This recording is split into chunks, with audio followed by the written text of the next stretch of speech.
गुरु प्यारी सात संगत जी, राधा स्वामी जी। संगत जी, जिनके कर्म ज़्यादा ही भारी होते हैं उनको अंत समय में बहुत कुछ झेलना पड़ता है। इसलिए सद्गुरु कहते हैं भजन सिमरन जितना करोगे उतना कर्मों का बोझ उतर उतर जाएगा और हम जब हमारा अंतिम समय आएगा तो हमें ज़्यादा कष्ट भी नहीं झेलना पड़ेगा। यह साखी भी कुछ ऐसी ही है जो कि एक सेवादार की घटना है। संगत जी, ये साखी एक ऐसे सेवादार भाई की है जिन्होंने 45 साल की उम्र में आने के बाद नामदान लिया और सत्संगी बना। उससे पहले ये मांस शराब जुआ सब कुछ करता था, लेकिन वो कहते हैं ना, सदगुरु अपनी ओर जिन्हें खींचना चाहते हैं तो खींच ही लेते हैं। इस भाई की पत्नी, माता पिता, सभी घर वाले सत्संगी थे और इनके घर में अक्सर शब्द और सत्संग चलते रहते थे। लेकिन इस भाई की इन सब में कोई रुचि नहीं थी। अपने पूरे जीवन में बस एक बार अपने परिवार वालों के साथ उनके जिद पर सत्संग गया था। वहाँ इसने सत्संग सुना और माँ बाप के जोर देने पर थोड़ी सी सेवा भी कर ली थी। उससे पहले ये एक बार भी सत्संग नहीं गया, ना ही डेरे जाता था।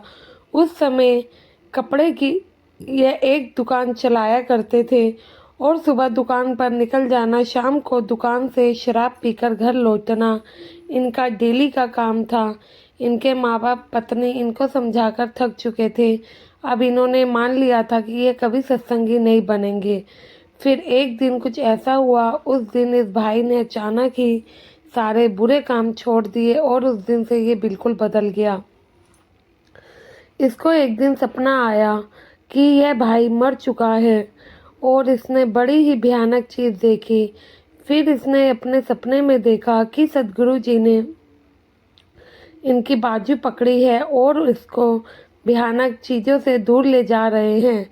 ये देखकर इसकी नींद खुल गई और डर के कारण इसको पसीने आने लगे। अगले दिन सुबह जब इसके घर वाले सत्संग जा रहे थे तो यह भी जाने को तैयार हो गया और यह बदलाव देखकर घर वाले बड़े ही हैरान हुए। इस भाई ने सपने वाली बात उस समय किसी को नहीं बताई और उस दिन से यह सत्संग पर जाने लगा और इसने शराब, मांस, सब कुछ ही अचानक से छोड़ दिया। धीरे धीरे सत्संग घर में जाने लगा और एक अच्छा और पक्का ईमानदार सेवादार बन गया और इसमें सेवा की इतनी लगन लगी थी कि आगे चलकर डेरे में यह एक पक्का बैच वाला सेवादार बना। इनकी ड्यूटी वहाँ बुजुर्गों को इलेक्ट्रिक रिक्शा चलाने पर एक जगह से दूसरी जगह ले जाने की लग गई। इनकी सेवा की लगन देखकर डेरे में सब प्रभावित होने लगे। एक दिन सद्गुरु जी ने सेवादारों को दर्शन देने आना था, लेकिन ये भाई सेवा में इतना मगन था कि इसको कुछ भी सुध-बुध नहीं थी और ये सद्गुरु जी के दर्शन के लिए नहीं गए। सद्गुरु जी ने जब ये बात नोटिस करी, इसको बाद में अपने पास में बुलाया और इनसे पूछा, आपको दर्शन नहीं करने थे? तो ये भाई कहने लगा कि सद्गुरु जी, दर्शन तो उनके किए जाते हैं जिनसे हम दूर होते हैं। आपका स्वरूप तो मैं अपने दिल में बसा चुका हूँ। जब मन करता है दर्शन कर लेता हूँ। बाबा जी मुस्कुराने लगे और कहने लगे कि आपके अंदर इतनी लगन है तो आप अंदर नाम क्यों नहीं जपते हैं? तो ये भाई कहता है कि सद्गुरु जी, मैं पहले शराब का नशा करता था, आपकी शरण में आने के बाद मैं सेवा का नशा करता हूँ। इस नशे में मज़ा ही इतना है कि मुझे कुछ और दिखाई नहीं देता। फिर सद्गुरु जी ने कहा कि बेटा, सेवा के साथ साथ मालिक से रिश्ता जोड़ना भी ज़रूरी है, भजन सिमरन भी ज़रूरी है। तो यह भाई कहने लगा, सद्गुरु जी, मुझे अभी नामदान नहीं मिला। तो बाबा जी ने कहा कि भाई, आप अप्लाई करेंगे तभी तो मिलेगा। नामदान मांगना आपका हक है, देना ना देना उस मालिक का। आप अप्लाई करो।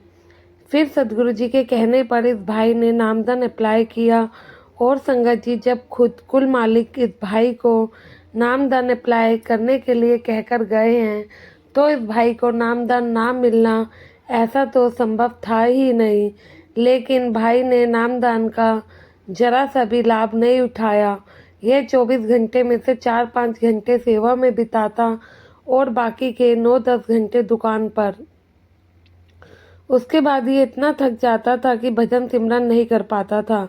जब भी सदगुरु जी इसको मिलते तो हमेशा ही कहते कि भाई भजन सिमरन कर लो, अंत में तुम्हारा पार नहीं लगना है। तो ये कह देता अभी बहुत साल पड़े हैं, मैं कर लूँगा। ऐसे ही इस भाई ने 20 साल निकाल दिए। अब इन 20 सालों में इसने 20 घंटे भी सिमरन नहीं किया होगा, लेकिन सेवा इतनी की जितनी आप और हम सोच भी नहीं सकते। अब बुढ़ापे में आने के बाद फिर से सदगुरु जी ने इसे कहा कि भाई नाम का सिमरन कर लिया करो, अब तो तुम बूढ़े भी हो गए हो, कब करोगे। ये भाई कह देता कि सदगुरु जी कुछ साल और, फिर तो बिस्तर पर पड़े पड़े सिमरन ही करना है। ये जवाब इसका हमेशा ही रहता, लेकिन इसने अपने भजन सिमरन को कभी भी वक्त नहीं दिया। अब वह समय आ गया जब इस भाई का अंतिम समय था और इसको यहाँ से जाना था, लेकिन अब इस भाई का भजन सिमरन नहीं था। तो इसके आखिरी दिनों में इसने बिस्तर पकड़ा और घर वालों और इसके बच्चों ने इस भाई को अस्पताल में दाखिल करवाया। लेकिन अब इसका अंतिम समय काटना बहुत मुश्किल था। इसको इतनी आसानी से मुक्ति नहीं मिल रही थी और बहुत तकलीफ इसे हो रही थी। आखिरी दिनों में इसने रोटी खाना भी छोड़ दिया। डॉक्टरों ने कहा अगर ये खाना नहीं खाएंगे तो इनकी हालात और बिगड़ जाएंगे। घर वालों ने बहुत जोर लगाया, लेकिन इनसे खाना छूट ही गया। बस जूस, चाय, दूध पे ही गुजारा करने लगे। डॉक्टरों की बात ना मानने पर इनकी हालत बहुत ख़राब हो गई और बिगड़ गई। इनकी जान मानो निकल ही नहीं रही थी और ये बहुत परेशान से होने लगे। बस बिस्तर पे सदगुरु जी को ही याद करते रहते। कुछ दिन बीते और इनकी रूह शरीर नहीं छोड़ रही थी।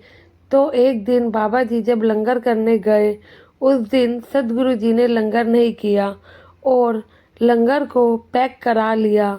लंगर पैक कराने के बाद सदगुरु जी ने अपने सेवादार को अपने साथ कहीं चलने के लिए कहा। सदगुरु जी सेवादार को इस भाई के पास लेकर आए। जब सदगुरु जी अस्पताल पहुँचे, तब अस्पताल के रूम में इस भाई के साथ साथ इनकी बीवी, पत्नी और इनके बच्चे थे। सदगुरु वहाँ पर पहुँचते हैं और जो कि सदगुरु लंगर लाए थे, वह लंगर इस भाई को चखाया जाता है। वह लंगर भाई को चखाने के बाद सदगुरु जी ने इनके सर पर हाथ फेरा और उसी पल में सेवादार ने अपना चोला छोड़ दिया। सदगुरु जी ने वहाँ किसी से कोई बात नहीं की और वहाँ से चुपचाप चले गए। यह नज़ारा उस सेवादार की पत्नी और बच्चों ने देखा तो वह खुद को रोक नहीं पाए और उन्होंने ये सारी घटना खुद बताई।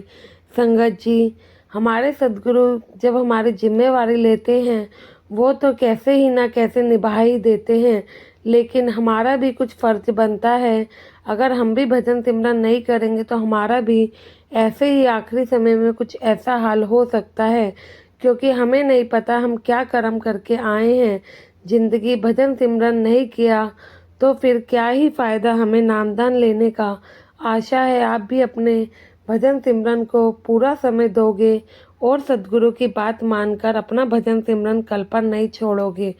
गुरु प्यारी साध संगत जी, कमेंट में राधा स्वामी ज़रूर लिखिएगा। चैनल को सब्सक्राइब करके चैनल का हिस्सा ज़रूर बने जी। गुरु प्यारी साध संगत जी, आप सभी को राधा स्वामी जी।